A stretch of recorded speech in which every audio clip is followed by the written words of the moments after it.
Ayanna Brooks never expected her fateful journey on the Midnight Lux Express to change her life forever. But after one unforgettable night with the mysterious Dorian Steele, she discovered an impossible truth. Her unborn twins were connected to the train in ways beyond imagination.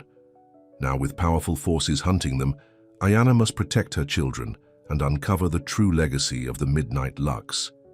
Before we get into the story, comment below where in the world you are watching from today. Ayanna Brooks stood in the crowded train station, clutching her ticket to the Midnight Lux Express like it was made of gold. And in a way it was. The legendary luxury train was something people like her only read about in magazines or saw in movies.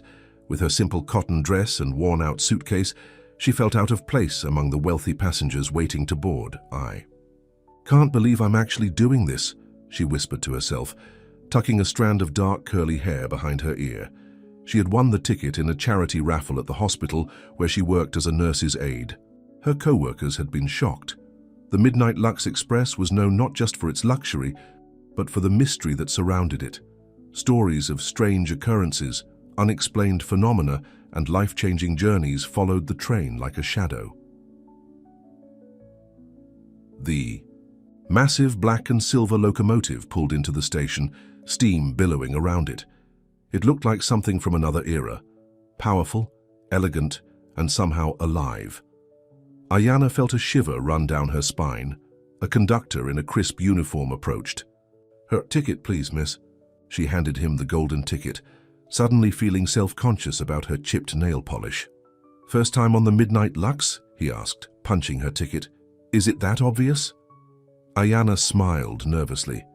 The conductor's eyes lingered on her face a moment too long. "Enjoy your journey, Miss Brooks. The Midnight Lux has been waiting for you." Before she could ask what he meant, he was gone, helping other passengers. Ayanna shook her head and boarded the train, telling herself it was just part of the mystique they sold to tourists. Her cabin was more beautiful than she had imagined. Polished wood paneling, velvet seats, and a window framed with heavy curtains that looked out onto the platform. It was small but perfect, like something from a dream. As the train lurched forward, Ayanna closed her eyes and let herself believe, just for a moment, that this journey could change everything. Little did she know how right she was. That evening, dressed in the nicest outfit she owned, a simple black dress she saved for special occasions, Ayanna made her way to the dining car. Crystal chandeliers hung from the ceiling, casting warm light over tables covered with white linen. Well-dressed passengers sipped champagne and laughed quietly. Ayanna was shown to a small table by the window. Outside, darkness had fallen, and the world rushed by in a blur of shadows. She ordered the cheapest wine on the menu and tried to look like she belonged. "Is this seat taken?" The voice came from behind her, deep and smooth, like thunder rolling in the distance. Ayanna turned and felt her heart skip a beat. He was tall with broad shoulders and a face that seemed carved from stone. His eyes were the most striking part, a silvery grey that seemed to catch the light in impossible ways. He wore a perfectly tailored suit that made him look both elegant and dangerous. "No, it's not taken," she managed to say, her voice surprisingly steady. "I'm Dorian," he said as he sat down across from her. "Dorian Steele." Something about the way he said his name made it sound like a confession. "Ayanna Brooks," she replied, extending her hand. When their fingers touched, she felt a jolt of electricity run through her body. The lights in the dining car flickered briefly, and the train seemed to speed up just for a moment. "So, Miss Brooks," Dorian said, his eyes never leaving hers, "what brings you to the Midnight Lux?" "Luck," she answered honestly. "I won a ticket in a raffle. I've never been on a train like this before." His smile was both warm and sad. "The Midnight Lux has a way of finding the people who are meant to be here." They talked through dinner, and Ayanna found herself telling this stranger things she had never told anyone. About growing up in a small town, about her dreams of becoming a doctor someday, about the loneliness that sometimes kept her awake at night. Dorian listened with an intensity that made her feel like she was the only person in the world. When he spoke of himself, his words were vague. He traveled often. He had been with the Midnight Lux for as Long as he could remember, he had no family to speak of. "You're a mystery, Mr. Steele," Ayanna said, feeling bold after her second glass of wine. "Perhaps some mysteries are better left unsolved," he replied, but his eyes said something different. "After dinner?" He suggested a walk through the train. They passed through car after car, each more beautiful than the last. In the observation car, they stood side by side, watching the night landscape rush by. "Have you ever felt like you were waiting for something, but you didn't know what it was, until it appeared?" Dorian asked suddenly. Ayanna turned to look at him. "Yes," she whispered. "I'm feeling that way right now." The train entered a tunnel and darkness surrounded them. Ayanna felt Dorian's hand find hers, his touch warm and electric. When they emerged into moonlight again, he was standing closer, his face just inches from hers. "I shouldn't be doing this," he said, his voice rough with emotion. "Doing what?" Ayanna asked, her heart pounding. "This." His lips found hers, and the world seemed to fall away. The kiss was gentle at first, then hungry, desperate. Ayanna felt the train pick up speed, heard the sound of the wheels on the track grow louder, felt the car sway beneath them, as if the train itself was responding to their passion. When they broke apart, Dorian's silver eyes were glowing in the darkness. "Come with me," he said, taking her hand. He led her to a part of the train she hadn't seen on the tour, a luxurious private car with windows that spanned from floor to ceiling. The room was lit only by moonlight and the soft glow of the train's lamps. "What is this place?" Ayanna asked, looking around in wonder. "My home," Dorian answered simply. That night, as the midnight lux thundered through the darkness, Ayanna gave herself to Dorian completely. Their bodies moved together like they had known each other forever, the rhythm of their passion matching the rhythm of the train on the tracks. Outside, a storm gathered, lightning flashing across the sky. Inside, Ayanna felt something break open inside her, a flood of emotion and sensation unlike anything she had ever experienced. At the moment of their shared pleasure, the train whistle sounded long and loud, and every light in the car flickered and grew bright before dimming again. Afterward, as they lay tangled together, Dorian stroked her hair and whispered, "You don't know what you've done to me, Ayanna Brooks." She fell asleep in his arms, lulled by the motion of the train, feeling for the first time in her life that she was exactly where she was supposed to be. But when she woke in the morning, Dorian was gone. The luxurious car had transformed into her small cabin. Her clothes were neatly folded on a chair, and there was no sign that Dorian Steele had ever existed. Ayanna might have thought it was all a dream, except for the silver pocket watch she found on her pillow, inscribed with the initials DS. Confused and hurt, Ayanna searched the train. She asked the staff about Dorian Steele, described him in detail, but was met with blank stares or nervous glances.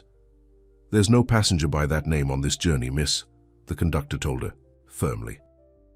By the time the midnight lux pulled into its final destination that evening, Ayanna was convinced she was losing her mind.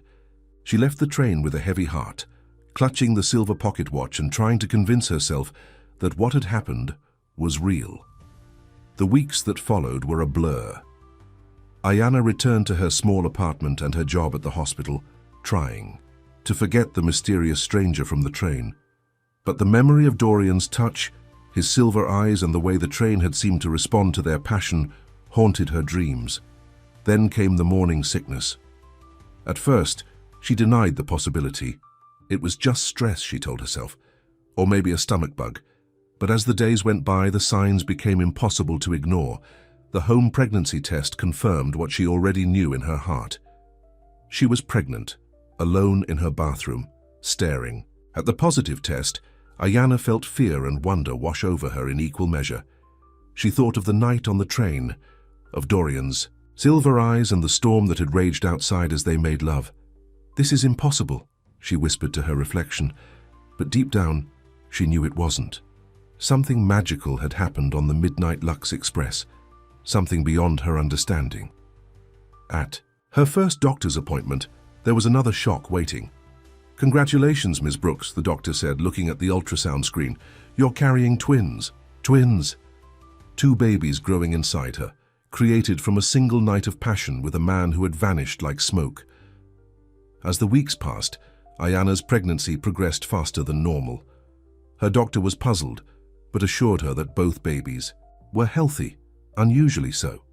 They were developing rapidly, their heartbeats strong and synchronized, like the rhythm of train wheels on a track. Sometimes at night, Ayana would feel the pocket watch grow warm against her skin, and the babies would become especially active, as if responding to some unseen presence. She knew she needed answers, and there was only one place to find them. 3 months into her pregnancy, showing much more than she should have been, Ayana Brooks bought another ticket for the Midnight Lux Express. This time she wasn't going as a wide-eyed tourist. She was going to demand the truth. The moment she stepped onto the platform and saw the massive black and silver locomotive pull into the station, she felt the babies inside her kick in unison. The pocket watch around her neck grew warm. The same conductor from her previous journey approached her, his eyes widening when he saw her condition. "Miss Brooks," he said, his voice tight with surprise. "You've returned." "Where is Dorian Steele?" she demanded. The conductor's face paled. "I don't know what you're talking about." "Don't lie to me," Ayana said, placing a protective hand over her swollen belly. "I need to speak with him. It's about our children." The word children seemed to echo across the platform. The conductor glanced around nervously, then leaned closer. "Board the train, Miss Brooks," he whispered, "before it's too late." As Ayana stepped onto the Midnight Lux Express for the second time, she felt a strange sensation wash over her, like coming home after a long absence. The train whistle sounded, long and mournful, and deep within the Iron Beast something stirred, awakened by her presence and the new lives she carried within her. The conductor led Ayana through the narrow corridor of the train, his steps quick and nervous. Unlike her first journey, there was no tour of the luxurious amenities, no champagne welcome. This time tension hung in the air like a storm cloud. "Where are you taking me?" Ayana asked, one hand resting protectively on her swollen belly. "Somewhere. We can talk privately," the conductor replied, not meeting her eyes. They arrived at a door at the end of a car that Ayana didn't remember from her previous journey. The door was made of dark wood with intricate carvings of trains and tracks that seemed to shift when she looked directly at them. "Wait here," the conductor said. He knocked 3 times in a distinct pattern, then slipped inside, leaving Ayana alone in the corridor. Through the door she could hear hushed, urgent voices. Her babies kicked strongly, as if responding to the sounds. The silver pocket watch around her neck grew so warm it almost burned against her skin. Finally, the door opened. An elderly woman with silver hair pulled back in a severe bun stood before her. She wore an old-fashioned uniform with brass buttons, like the conductor's but more elaborate, with symbols Ayana didn't recognize embroidered on the cuffs. "Miss Brooks," the woman said, her voice surprisingly strong and clear. "I am Eloise, Winter's chief steward of the Midnight Lux Express. Please come in." The room beyond was like nothing Ayana had seen on the train before. It appeared to be a private office, with walls lined with maps and diagrams of train routes spanning decades. A large desk dominated the center, covered with ledgers and what looked like mechanical drawings of the train itself. "Sit down, child," Eloise said, gesturing to a leather chair. "You look like you're about to pop." "I'm only in my 4th month," Ayana said defensively as she lowered herself into the chair. Eloise and the conductor exchanged knowing looks. "I want answers," Ayana demanded. "Where is Dorian Steele? And don't tell me he doesn't exist." "I know what happened between us." The conductor cleared his throat nervously. "Miss Winters, I should return to my duties." "Stay, Thomas," Eloise commanded. "This concerns you too." She turned her piercing gaze back to Ayana. "You say you're carrying Dorian Steele's children?" "Yes," Ayana replied firmly. "We met on this train 3 months ago. We spent the night together, and then he vanished. Now I'm pregnant with twins that are developing faster than normal, and I want to know why." Eloise sighed deeply and sat down behind the desk. "Miss Brooks, what I'm about to tell you will sound impossible, but I need you to listen carefully and keep an open mind." She paused, studying Ayana's face. "Dorian Steele is not a passenger on this train. He never was." "Then who is he? A staff member? The owner?" Ayana pressed. Dorian Steele, Eloise said slowly, is the Midnight Lux Express. Ayanna stared at her, waiting for the punchline. When none came, she laughed nervously. I don't understand. The spirit of the train, Thomas the conductor clarified, his voice low. Its guardian, its soul. Ayanna felt light-headed suddenly. That's crazy. Is it? Eloise asked gently. Think about that night, Ayanna. The way the train responded to your encounter. The lights flickering, the whistle blowing, the increase in speed. Memories flooded back. The electricity she'd felt at Dorian's touch. The way the train had seemed alive around them. The storm that had gathered as their passion peaked. This is insane, Ayanna whispered. But doubt was creeping into her voice. The Midnight Lux is no ordinary train, Eloise continued. It was built over 100 years ago by Dorian Steele, a brilliant engineer with an interest in the occult. During its maiden voyage, there was an accident. Dorian died saving his passengers, but his spirit became bound to his creation. For a century, he has been the heart of this train, Thomas added, watching over passengers, guiding the Midnight Lux through storms and dangers. And occasionally, Eloise said, her eyes fixed on Ayanna's belly, taking human form. Though never before has he formed such a connection. Ayanna's hands trembled as she touched the pocket watch around her neck. So you're telling me I slept with a ghost, a train spirit? He appeared to you as a man because that's how you could perceive him, Eloise explained. But yes, the essence of who you knew as Dorian Steele is the living spirit of this train.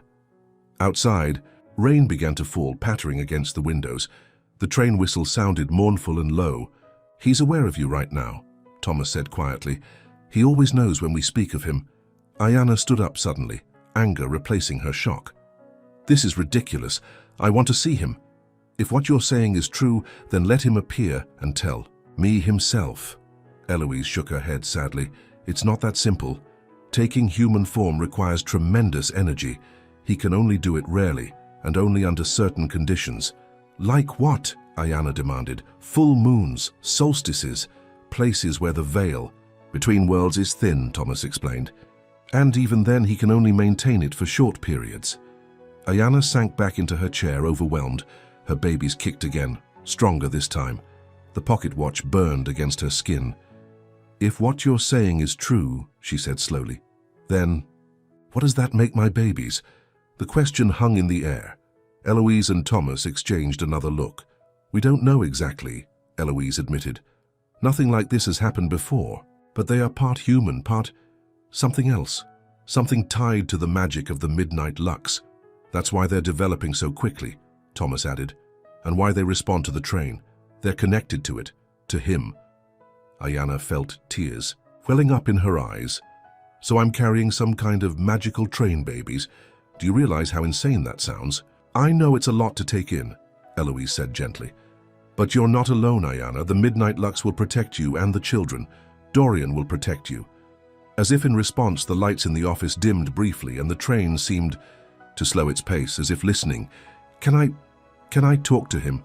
Ayanna asked, her voice small. Eloise hesitated.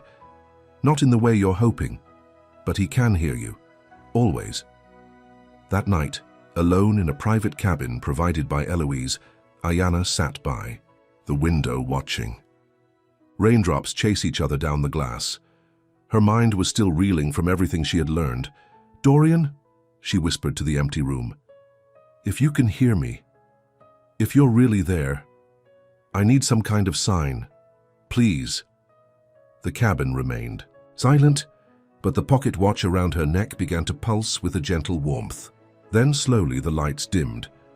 In the darkness she felt a presence, not threatening but powerful, ancient and somehow familiar. The air beside her bed seemed to shimmer, and for just a moment she thought she saw the outline of a man, tall, broad-shouldered, with eyes that gleamed silver in the darkness. Then it was gone, leaving only the faintest scent of metal and rain. Ayanna reached out her hand into the empty air. Dorian? The train whistle sounded, soft and sad. Tears slid down her cheeks as understanding settled over her. This was real. All of it? She was carrying the children of the spirit of the Midnight Lux Express, babies that were half human and half something else. "What am I going to do?" she whispered, cradling her belly. She didn't expect an answer, but as she sat there, a strange calm began to spread through her body. It felt like someone was holding her, comforting her without words. The babies inside her grew still, peaceful, exhausted. By the day's revelations, Ayana eventually drifted off to sleep, lulled by the rhythm of the train. In her dreams, she saw Dorian as she remembered him. Handsome, intense, his silver eyes full of longing. They walked together through endless train cars, his hand in hers. "I never meant for this to happen," Dream Dorian told her. "But I don't regret it." "Are they really yours?" she asked. "Our babies?" He nodded, his face solemn. "They are the first of their kind, special, powerful, and in danger." Before she could ask what he meant, the dream shifted. Ayana saw her babies, two perfect infants with silver eyes like their fathers, but shadowy figures were reaching for them, trying to snatch them away while a train whistle screamed in alarm. Ayana woke with a start, her heart pounding. Outside, dawn was breaking, painting the sky in shades of pink and gold. The train was slowing down, pulling into a station. A soft knock came at her door. It was Thomas, the conductor. "Miss Brooks, we'll be stopping for an hour. If you'd like some fresh air, now would be the time." Ayana nodded, trying to shake off the lingering unease from her dream. "Thank you. I'll be right out." The small mountain station was quiet in the early morning light. Ayana walked along the platform, breathing in the cool, clean air. Her mind was still trying to process everything she had learned the day before. "Excuse me, miss," a voice called from behind her. "You dropped this." Ayana turned to see a middle-aged man in an expensive suit holding out a piece of paper. She frowned, about to say it wasn't hers, when she noticed his eyes, cold and calculating, with none of the warmth of a good Samaritan. "I think you're mistaken," she said, taking a step back. "I don't think so, Miss Brooks," the man replied, his voice hardening. "Just like I don't think it's a mistake that you're carrying those special children." Ayana felt her blood run cold. "Who are you?" "Someone who understands what those babies really are," he said, taking a step closer. "Someone who can help you." "I don't need your help," Ayana said, one hand moving protectively to her belly. "Oh, but you do," the man insisted. "You have no idea what you're dealing with. Those aren't normal children you're carrying. They're valuable, powerful, and there are people who would pay a great deal to study them." Fear shot through Ayana's body. Her dream rushed back to her, the shadowy figures reaching for her babies. "Stay away from me," she warned, backing toward the train. The man's face hardened. "Don't be foolish, Miss Brooks. You can't run from this. We know what happened on that train.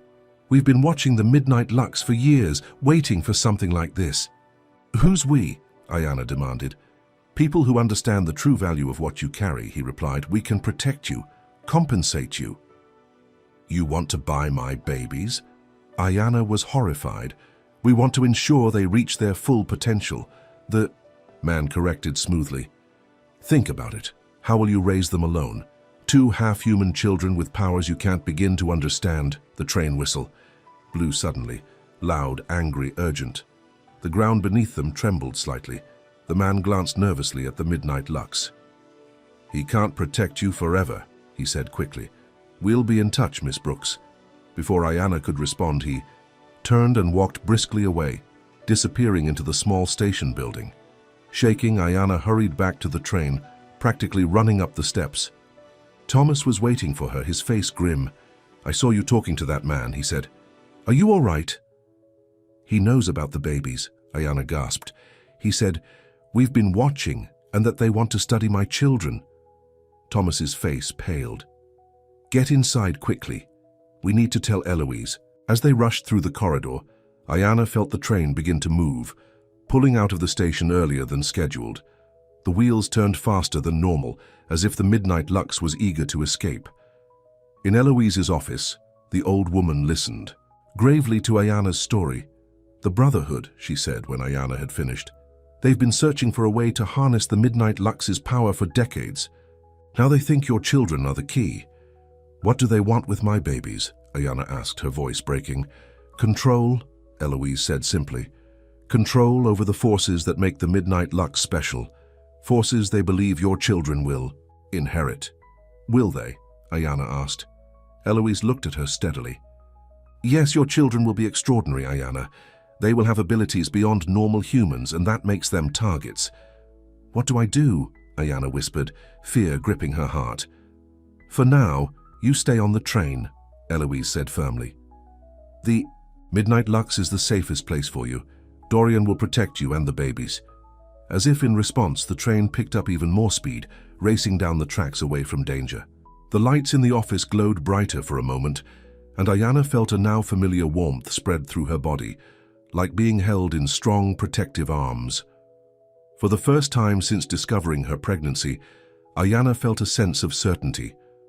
Whatever happened, however impossible it seemed, she would protect these children. And she wasn't alone. The father of her babies might be the spirit of a century-old train, but he was real. And he was with her. Outside, the landscape blurred as the Midnight Lux Express thundered forward, carrying its precious cargo into an uncertain future. Days turned into weeks as Ayana remained aboard the Midnight Lux Express. The luxury train had become both her sanctuary and her prison. For her safety, Eloise had arranged for the train to deviate from its normal routes, constantly moving to stay ahead of the Brotherhood. Ayana's pregnancy continued to progress at an alarming rate.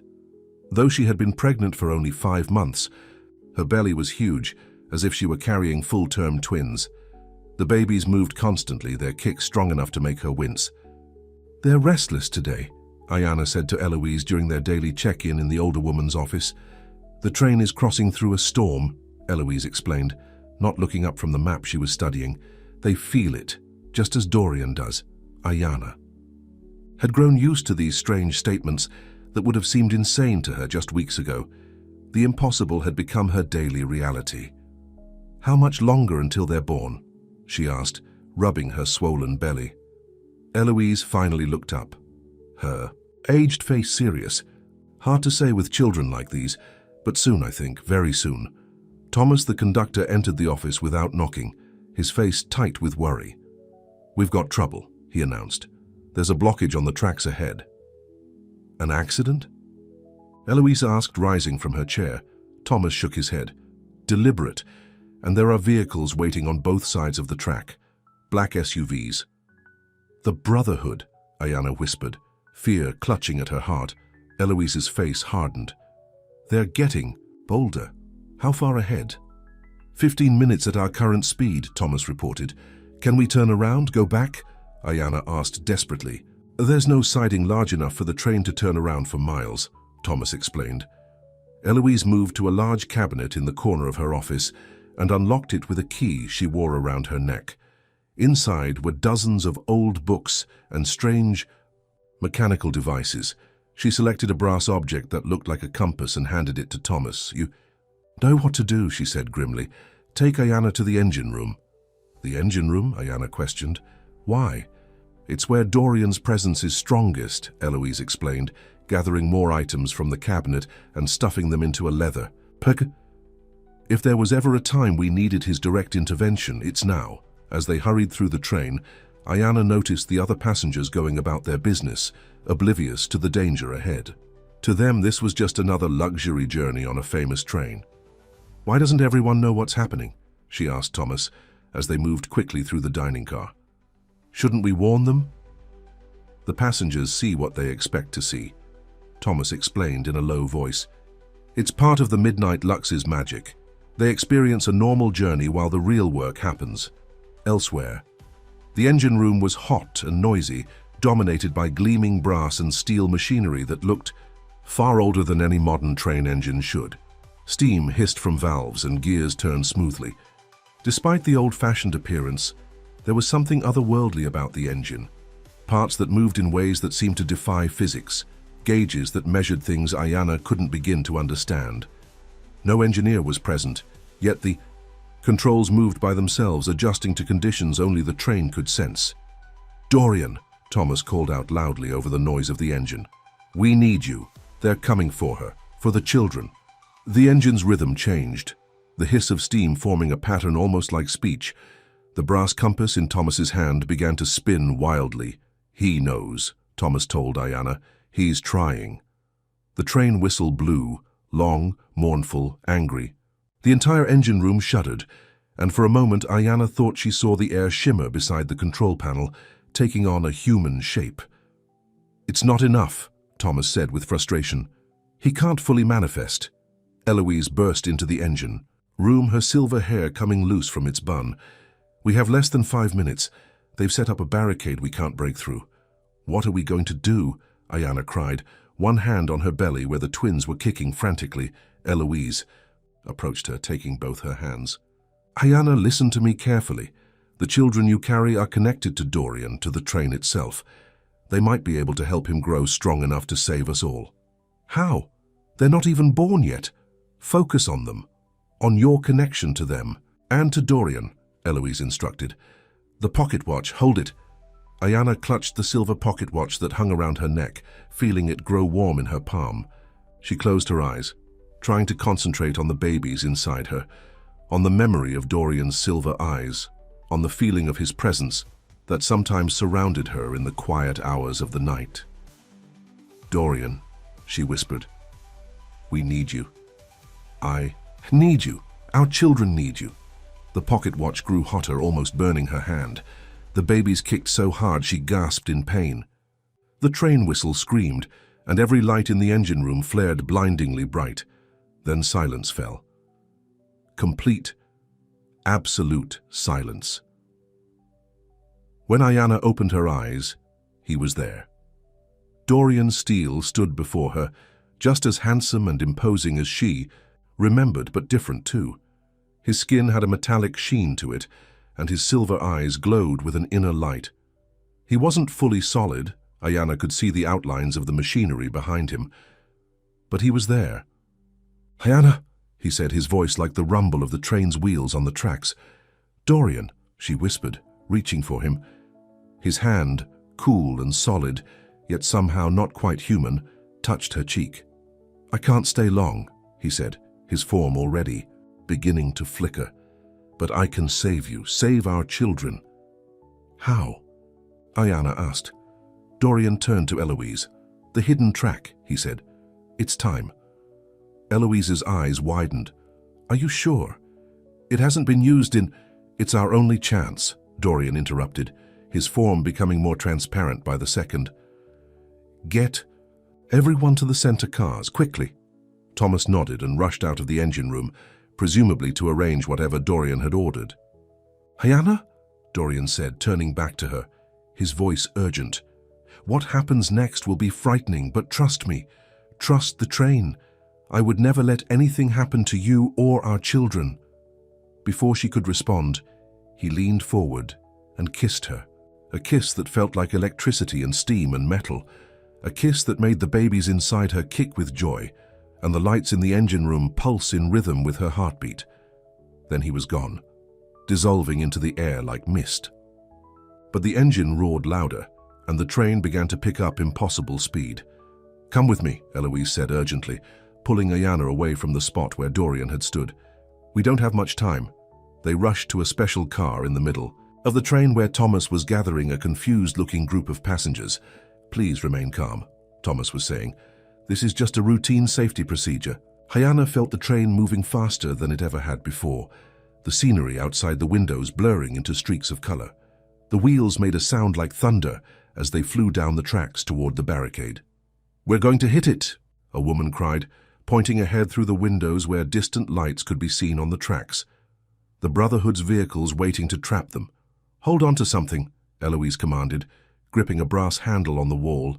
Ayanna clutched a seat back, bracing herself for impact. The pocket watch around her neck burned hot against her skin, and the babies inside her grew suddenly still, as if waiting. Just when collision seemed inevitable, the strangest sensation overcame the train. Ayanna felt weightless for a moment, her stomach dropping as if they were plunging down a steep hill. The lights flickered and went out, plunging the car into darkness, except for an eerie blue glow that seemed to come from the very air around them. Outside the windows, reality itself seemed to bend. The tracks beneath them shimmered and changed, shifting sideways into somewhere else. The landscape transformed from the familiar countryside into something wild and strange. Forests that glowed with inner light, mountains that floated impossibly in midair, skies filled with stars that moved in patterns no astronomer would recognize. "The hidden track," Eloise said quietly beside her. "Dorian's final secret, a path between worlds that only the midnight lux can travel." The other passengers were frozen in place, their eyes open but unseeing, as if they were in some kind of trance. Only Ayana, Eloise, and Thomas seemed aware of what was really happening.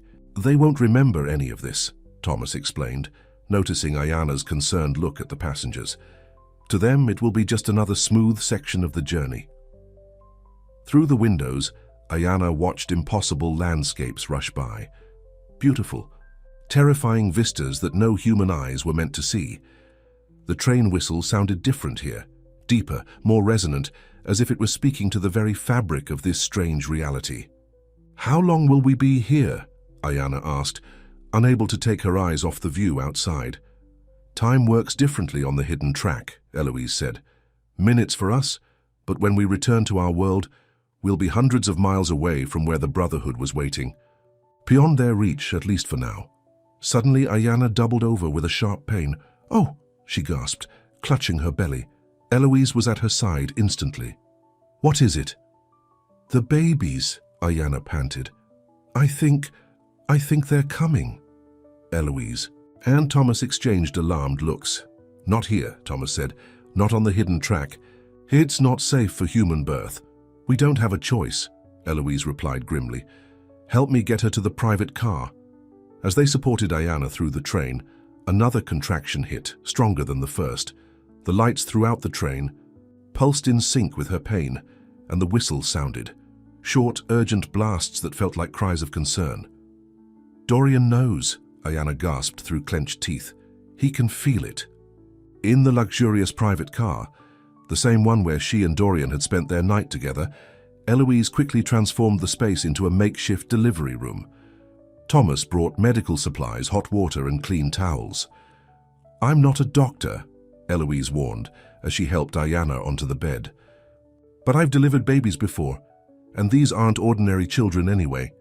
"Just help me," Ayana pleaded as another contraction tore through her. Outside, the otherworldly landscape continued to rush by. Inside, the car's lights flickered and dimmed, then grew blindingly bright with each of Ayana's contractions. The train seemed to respond to her pain, the wheels slowing their rhythm as if the midnight lux itself was holding its breath. "I see a head," Eloise announced after what seemed like hours of labor. "Push, Ayana!" With a final, tremendous effort, Ayana pushed. The pain was blinding. But then relief and the cry of a newborn baby filled the car. "A boy," Eloise announced, quickly wrapping the infant in a towel. "And he's—" She trailed off, staring at the child in wonder. What's wrong with him?" Ayana asked desperately. "Nothing's wrong," Eloise assured her, bringing the baby to her. "He's perfect. But look." The baby boy had Ayana's dark, curly hair and brown skin, but his eyes, they were pure silver, glowing faintly in the dim light of the car. Tiny patterns like railway tracks were etched into his skin, appearing and disappearing like ghostly tattoos. Before Ayana could fully process this, another contraction gripped her. The second baby was coming. "I can't do it again," she cried, exhausted from the first birth. "You can," Thomas encouraged from beside her, holding her hand. "The train is helping you." And indeed, Ayana could feel something, a strange energy, flowing through her, giving her strength that shouldn't have been possible. The pocket watch around her neck pulsed with warm light, and the sound of the train's wheels took on an encouraging rhythm, almost like a heartbeat. With 3 more pushes, the second baby arrived, a girl, slightly smaller than her brother, but with the same silver eyes and ghostly track patterns on her skin. As Eloise cleaned and wrapped the infant girl, the train gave a sudden lurch. The otherworldly glow outside the windows began to fade. "We're returning," Thomas said, looking outside. "The hidden track is bringing us back to our world." The blue light surrounding them pulsed once, twice, and then with a sensation like breaking. Through a barrier, The Midnight Lux Express emerged back onto normal tracks. Through the windows, Ayana could see the familiar countryside of the regular world, bathed in the golden light of sunrise. She lay back against the pillows, a newborn, in each arm, utterly exhausted, but filled with a fierce, protective love unlike anything she had ever known. "My babies," she whispered, looking down at their tiny silver eyes. "My impossible, magical babies." The train whistle sounded, gentle now, almost like a lullaby. The lights in the car dimmed to a soft glow, and the motion of the train became smooth and gentle, as if the Midnight Lux was being careful not to disturb its newest passengers. "What will you name them?" Eloise asked, smiling at the unusual family. Ayana looked at her son, whose eyes seemed to hold all the power and mystery of the train that had fathered him. "Steele," she said. "Steele Brooks." Then she gazed at her daughter, whose tiny hand was wrapped around the silver pocket watch that had fallen onto the blanket. "And Lucia," she added. "It means light." "Steele and Lucia," Eloise repeated, "children of the Midnight Lux." As if in approval, the train whistle sounded, again soft and melodious, but the moment of peace was short-lived. Thomas, who had been watching out the window, suddenly tensed. "We have a problem," he said grimly. "There are vehicles waiting at the next station, black SUVs." "The Brotherhood," Eloise hissed. "How did they find us so quickly?" "They must have agents all along the route," Thomas speculated, watching for the train's reappearance. Ayana clutched her newborns closer, fear replacing her exhausted joy. "What are we going to do? I can't run, I just gave birth." Eloise's face was grim but determined. "You won't have to run. None of us will." She turned to Thomas. "Get the emergency protocol ready. It's time to take the Midnight Lux off the grid completely." "Off the grid," Ayana repeated. "What does that mean?" "It means," Eloise explained, "that we're about to make the Midnight Lux Express disappear, and not just for a few hours on the hidden track, but for as long as it takes to keep you and these children safe." Outside, the train began to slow as it approached the station where danger waited. But inside, in the private car where two newborns with silver eyes slept in their mother's arms, plans were being made that would change everything. The Brotherhood was waiting, hungry for the power these children represented. But they had underestimated one critical factor: the fierce determination of a mother protecting her children, and the unstoppable force of a father who happened to be the spirit of the most powerful magical train ever built. As the Midnight Lux Express approached the station, its whistle sounded, not in surrender, but in defiance. The Midnight Lux Express approached the station, where the Brotherhood waited with their black SUVs and hidden weapons. Inside the private car, Ayana held her newborn twins close, their tiny bodies warm against her chest. Despite her exhaustion from giving birth, adrenaline kept her alert, her maternal instincts heightened to protect her extraordinary children. "We have 5 minutes before we reach the station," Thomas said, checking his pocket watch. Eloise moved with surprising agility for her age, pulling levers and pressing buttons on a hidden panel in the wall of the private car. "The emergency protocol is almost ready," she announced, "but we need more power." "More power?" Ayana asked, looking down at her babies. Little Steele and Lucia were unusually calm, their silver eyes wide open, taking in everything around them with an awareness no newborn should possess. "To remove the train from the regular tracks completely," Eloise explained. "To take us someplace the Brotherhood can never reach." "But Dorian used all his strength to manifest earlier," Thomas said, "and to take us on the hidden track. He won't be able to do something like that again so soon." Eloise looked meaningfully at the twins in Ayana's arms. Perhaps not alone. Understanding dawned on Ayana. "You want to use my babies?" she asked, instinctively pulling them closer. "They're just born." "Not use them," Eloise corrected gently. "But they are part of Dorian, part of the train's magic. Their presence alone might strengthen him enough to do what needs to be done." Outside, the scenery slowed as the train began its approach to the station. Through the window, Ayana could see the black vehicles waiting, men in dark suits positioning themselves along the platform. "We don't have a choice," Thomas said grimly. "If the Brotherhood gets their hands on the twins," he didn't need to finish the sentence. Ayana had seen the cold calculation in their eyes, heard how they talked about her babies as things to be studied, powers to be harnessed. She would die before letting anyone treat her children that way. "What do I need to do?" she asked her, a voice stronger than she felt. "Bring the children to the engine room," Eloise instructed. "Quickly now." Thomas helped Ayana to her feet. Her body ached from childbirth, but determination gave her strength. Cradling a baby in each arm, she followed Eloise and Thomas through the train, which was now moving slowly enough that passengers were gathering their belongings, preparing to disembark. None of them noticed the young mother with the newborn twins, or the urgency with which she and her companions moved against the flow of passengers toward the front of the train. In the engine room, the machinery glowed with a dull, red light like embers waiting to be stoked into flames. Steam hissed from valves, and the whole engine seemed to be holding its breath, waiting. "We're almost at the station," Thomas warned, looking out the small window. Eloise took a brass key from around her neck and inserted it into a lock that hadn't been there the last time Ayana was in the engine room. A hidden panel slid open, revealing a circular depression in the wall lined with strange symbols. "The heart chamber," Eloise explained, "where Dorian's spirit first merged with the train." "What do I do?" Ayana asked, feeling the train beginning to slow to its final approach. "Hold the babies close to the chamber," Eloise instructed, "and call to him, to Dorian. The connection between you three and him is the strongest magic the Midnight Lux has ever known." Ayana stepped forward, her twins cradled against her chest.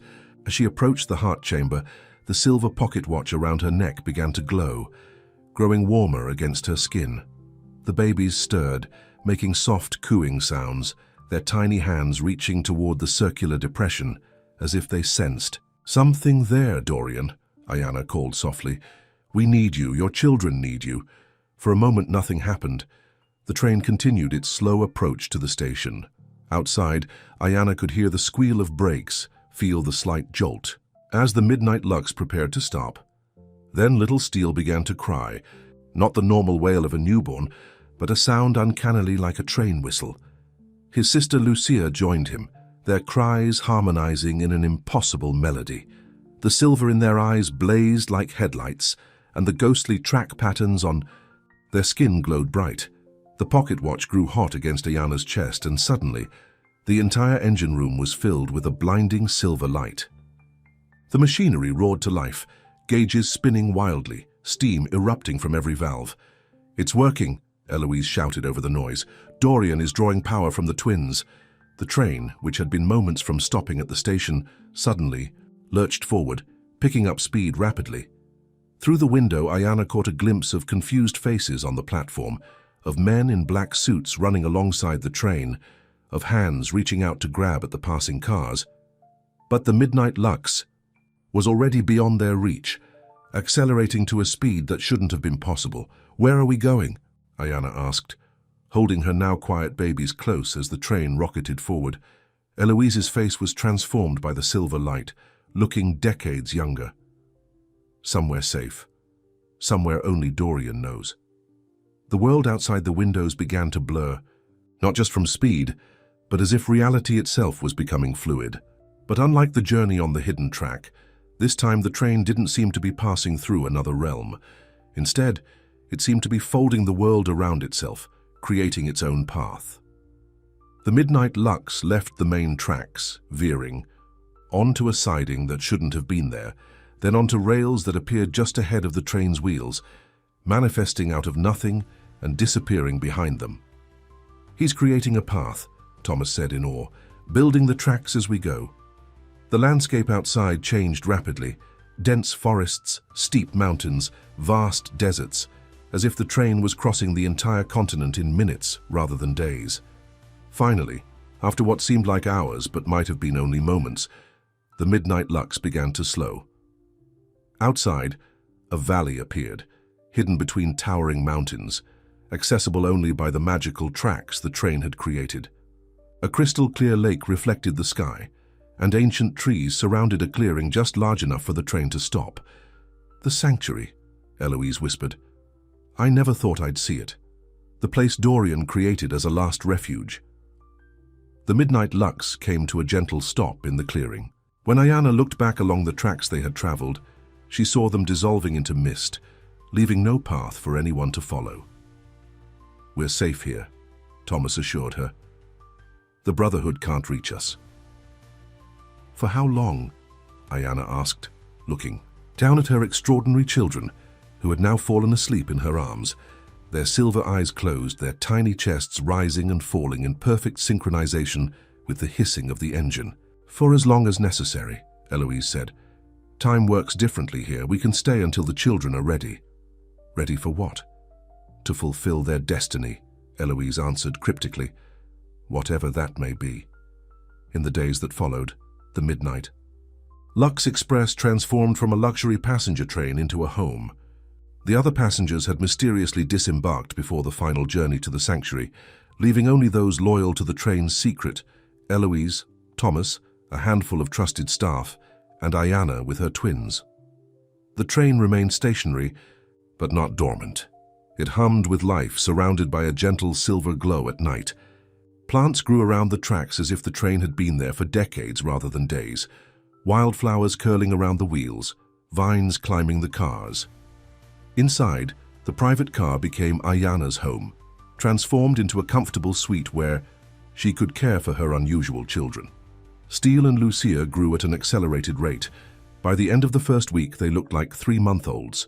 By the end of the first month, they were sitting up, reaching for objects and making sounds. That seemed almost like words. Most remarkable were the moments when the train would come alive around them. Lights would dance across the ceiling to entertain the twins. Mechanical toys would appear mysteriously by their makeshift crib. And sometimes, when Ayana sang them to sleep, the train's whistle would join in a harmonious lullaby. "He's watching over them," Eloise explained.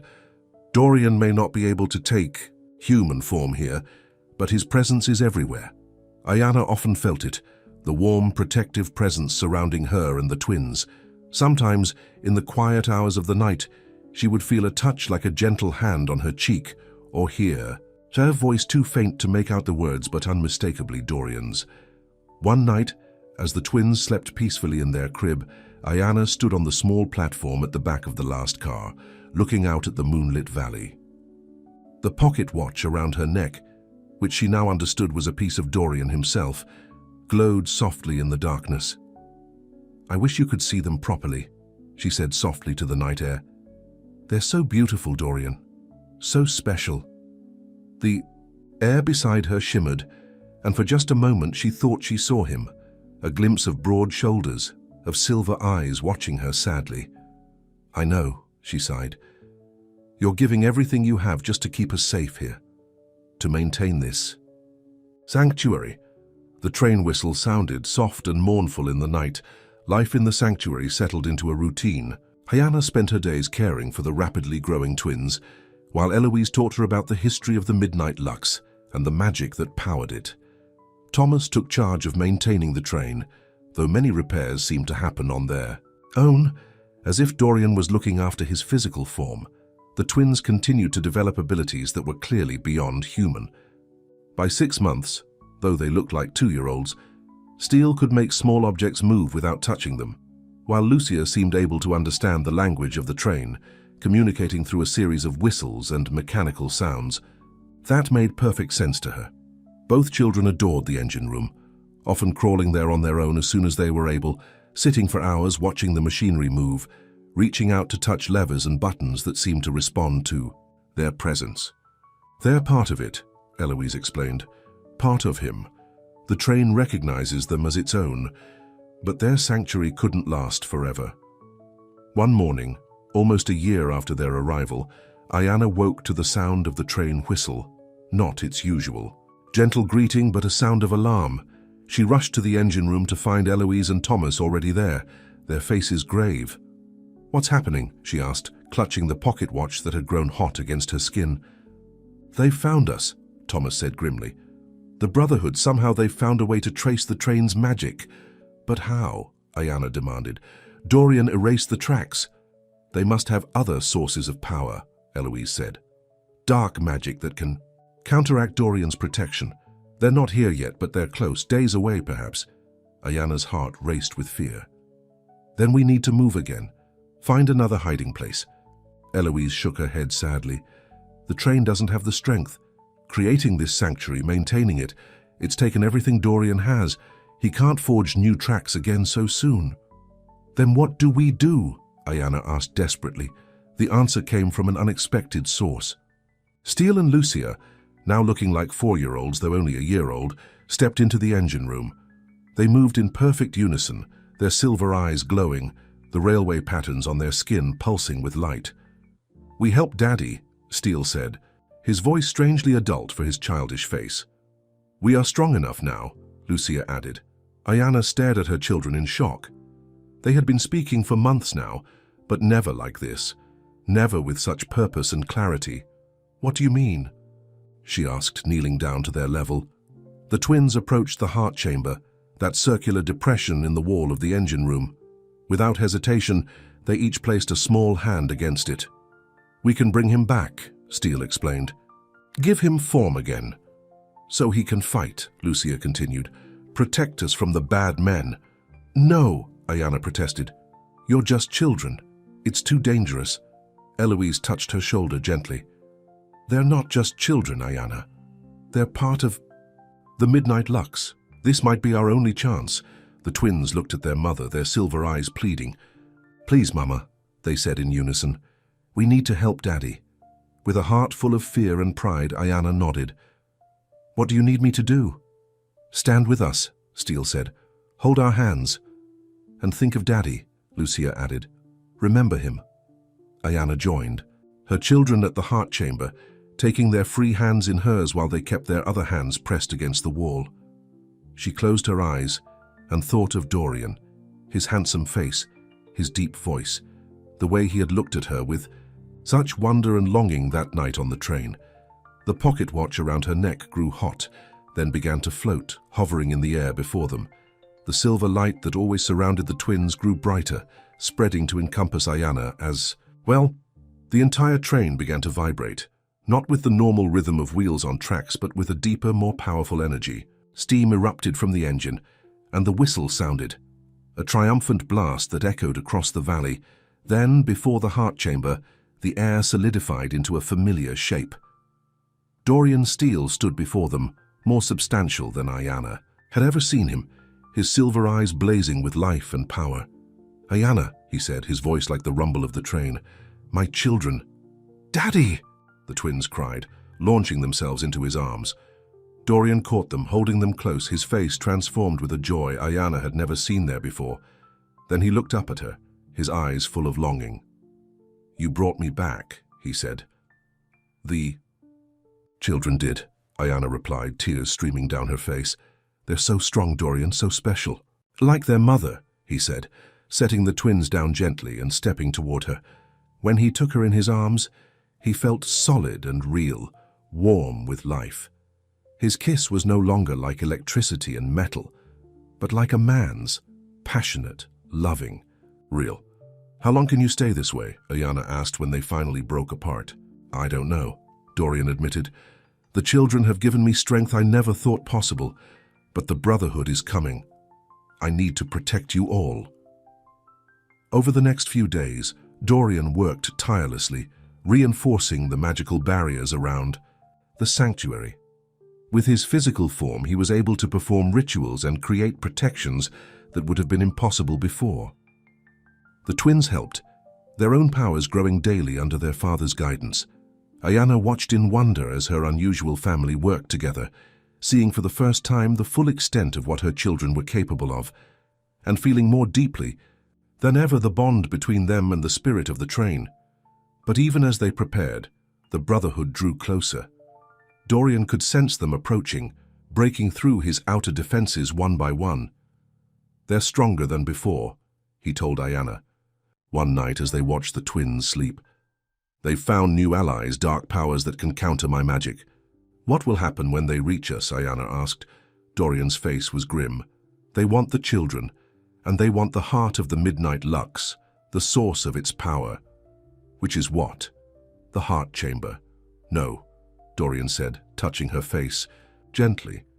"It's me, my spirit. If they capture me, they can control the train, use its power for their own purposes. I won't let them take you, Ayana said fiercely, or our children. Dorian smiled sadly. My brave Ayana, always ready to fight impossible odds. The next morning, Dorian's prediction came true. The Brotherhood arrived at the edge of the valley, a dozen black SUVs carrying men in dark suits, led by the same cold-eyed man who had approached Ayana at the train station. They're here, Thomas announced from his lookout position.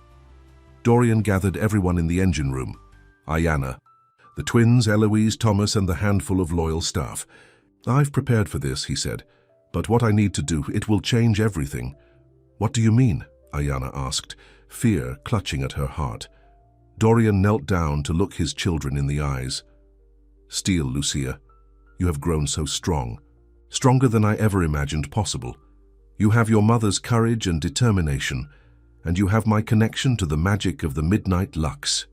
The twins nodded solemnly, their silver eyes understanding far more than their apparent age. Would suggest. The Brotherhood wants to use that connection, Dorian continued. To control the train through you, I can't let that happen. What are you going to do, Daddy? Lucia asked. I'm going to set the train free, Dorian said, and I need your help. To do it. He stood and turned to Ayana. The Midnight Lux was never meant to be bound to one spirit for so long. It's time for a change. What kind of change? Ayana asked, dreading the answer. I'm going to transfer my connection to the children, Dorian explained. Not to bind them, but to give them the choice. They can be the new guardians of the Midnight Lux, working together, stronger than I ever was alone. Or they can choose to be free of it entirely. But what happens to you? Ayana demanded. Dorian's silver eyes held hers. I become human, Ayana. Fully human for the first time in 100 years. Ayana's heart skipped a beat. You mean, I can stay with you, Dorian said. Be a real father to our children. But the train will never run again as it once did. Its magic will pass to Steel and Lucia, to use or set aside as they choose when they're old enough. The Brotherhood will still want them, Ayana pointed out, for their powers. Not if they believe the power is gone, Eloise interjected. We can make it appear as if the Midnight Lux has been destroyed, its magic lost forever. Outside, they could hear vehicles approaching, men shouting orders. We need to decide now, Dorian urged. Once I transfer my connection, I won't have the power to stop them. Ayana looked at her children, who stood straight and tall despite their young bodies. It should be their choice, she said. They're the ones who will have to live with it. Dorian nodded and turned to the twins. Steel, Lucia, will you accept this responsibility? To be the guardians of the Midnight Lux's magic, to protect it and use it wisely? The twins looked at each other, seeming to communicate without words as they often did. Then they turned to their father and nodded in unison. We will, Daddy, Steel said solemnly. For the train, Lucia added, and for you. Dorian smiled and placed a hand on each of their heads. Then let it be done. He led them to the heart chamber, where the three of them placed their hands against the circular depression in the wall. Ayana, Eloise, Thomas, and the staff formed a circle around them, witnesses to the ancient magic about to unfold. Dorian began to speak in a language Ayana had never heard before, musical and strange, with words that seemed to vibrate the air around them. The twins joined in, somehow knowing the words without being taught. The silver light that always surrounded the children grew to encompass Dorian as well, then spread to the entire engine room, then to the whole train. The Midnight Lux began to tremble, not with fear but with transformation. Outside, the Brotherhood had reached the train. They could hear them trying to force the doors to break the windows. We're almost out of time, Thomas warned. Dorian's voice grew louder, the strange words tumbling faster from his lips. The twins' voices rose to match his, their small faces intense with concentration. Suddenly, a blinding flash of light filled the engine room. When Ayana could see again, Dorian was on his knees looking different. His skin no longer had its metallic sheen, and his eyes, though still striking, were a normal human grey. The twins stood before him, their silver eyes glowing brighter than ever, the railway patterns on their skin now permanent, like beautiful tattoos marking their heritage. It's done, Dorian said, his voice now just a man's voice, deep and rich but without the rumble of the train beneath it. At that moment the Brotherhood broke through the door of the engine room, led by the cold-eyed man Ayana remembered from the station. "Stop right there," he commanded, pointing what looked like a weapon at them, though like no gun Ayana had ever seen.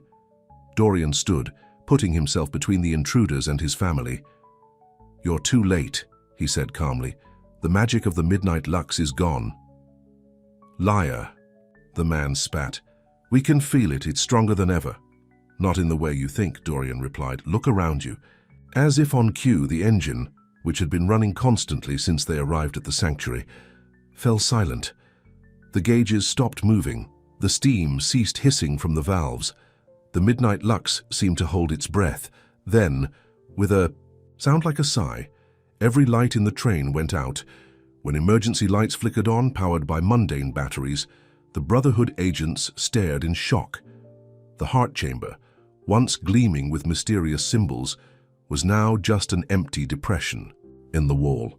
The engine looked like what it appeared to be, an antique steam locomotive. "Impressive but ordinary. What have you done?" the leader demanded. "Set it free," Dorian answered. "The Midnight Lux was bound by old magic, magic that's now been released. There's nothing left for you to control, nothing to harness." The man raised his strange weapon again. "Then we'll take the children. They still have power. We can sense it." "You will not touch my children," Ayana said, stepping forward to stand beside Dorian. "And how will you stop us?" the man sneered. The answer came not from Ayana or Dorian, but from Steele and Lucia. The twins stepped forward, their silver eyes blazing, their small hands raised. The railway patterns on their skin glowed bright. "You should leave now," Steele said, his childish voice somehow carrying the weight of mountains. "While you still can," Lucia finished, her tone equally powerful. The lights began to flicker again, not with the failing of the engine, but with a new energy emanating from the twins. The Brotherhood agents stepped back involuntarily. "This is what remains of the Midnight Lux," Dorian explained calmly. "Not a power you can control, but children who will defend themselves and their family. You cannot hope to contain them or use them. The magic has chosen them, not the other way around." The leader hesitated, clearly sensing the power radiating from the twins, but uncertain what to do about it. His weapon seemed suddenly inadequate against the force confronting him. "Think carefully," Eloise spoke up from behind them. "The Midnight Lux was bound by rules and limitations. These children are not. Do you really want to discover what they're capable of?" For a long moment, the standoff continued. Then, with a gesture of frustration, the leader lowered his weapon. "This isn't over," he warned. "The Brotherhood has waited a century for the power of the Midnight Lux. We can wait longer if necessary." "You'll be waiting forever," Dorian replied. "By the time these children are grown, they will be far beyond your reach. Go back to your masters. Tell them the Midnight Lux is no more." With a final glare of hatred, the Brotherhood agents retreated, filing out of the engine room and back to their vehicles. When they were gone, Ayana turned to Dorian in amazement. "Is it true? Is the train really was dead?" Dorian smiled and pulled her close. "Not dead, changed. Its magic lives on in Steele and Lucia now, but the train itself is just a train again, a magnificent antique that can be restored, run on regular. Tracks be a home or a museum or whatever we choose. And you?" Ayana asked, touching his face, feeling the warmth of truly human skin beneath her fingers. "Are you really human?" he confirmed. "Completely. I remember everything. My life before the accident, my century as the spirit of the train, but now I'm just a man who loves you and our children more than anything in the world." The twins came to stand beside them, forming a circle, a family that had seemed impossible just days before. "What happens now?" Ayana asked, looking from Dorian to their extraordinary children. Dorian smiled. "Now we live, Ayana. We find a place where Steele and Lucia can grow up safely, learning to control their gifts. We build a life together, and the Brotherhood will always be a threat," Dorian acknowledged. "But our children are stronger than they know. By the time they're grown, they'll be more than capable of protecting themselves and us." 1 year later, on a small farm nestled in a valley much like the sanctuary but connected to the rest of the world by normal roads, the family had found their new beginning. The Midnight Lux Express remained where they had left it, converted into a unique home that still hummed with residual magic from its century of enchantment. Dorian had adapted remarkably well to modern human life, finding work as a mechanical engineer with skills that seemed almost miraculous to his employers. Ayana had returned to her nursing studies, now with the goal of becoming a doctor who could understand and care for their unique children. Steele and Lucia, who now appeared to be 7, though only 3 years old, were being homeschooled by Eloise. Their powers continued to grow, but under the guidance of their parents, they were learning to control and conceal them when necessary. On their 3rd birthday, the family gathered in what had once been the engine room of the Midnight Lux. Now, converted into a cozy living space, it still held the heart chamber, preserved as a reminder of their extraordinary journey. "Are you happy?" Ayana asked Dorian as they watched the twins unwrapping presents. "Do you ever miss it? Being the train?" Dorian pulled her close, kissing her forehead gently. "I was alone for 100 years, Ayana. Powerful, yes, but unable to truly connect with anyone. Now I have you. I have our children. I wouldn't trade this for all the magic in the world." Outside, a storm gathered, rain pattering against the windows of their unusual home.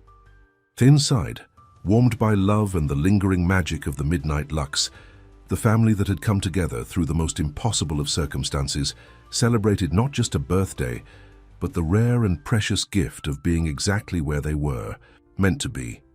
And sometimes, in the quiet hours of the night, if you listened very carefully, you might still hear the faint sound of a train whistle, not sad or mournful anymore, but joyful, like a lullaby sung to the extraordinary children who carried its magic in their hearts. The end.